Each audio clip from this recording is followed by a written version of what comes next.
সঙ্গীর খোঁজে 3টি মহাসাগর পাড়ি দিয়েছে একটি পুরুষ তিমি।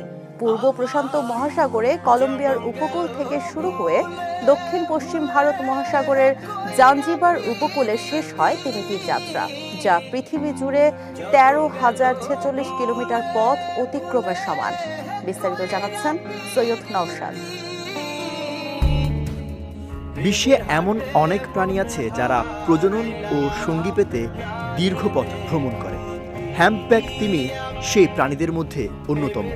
তবে সম্প্রতি একদল সামুদ্রিক জীববিজ্ঞানী রয়্যাল সোসাইটি ওপেন সায়েন্স নামে একটি বৈজ্ঞানিক জার্নালে প্রকাশ করেছেন একটি তিমি সঙ্গী পেতে 3টি মহাসাগর পাড়ি দিয়েছে।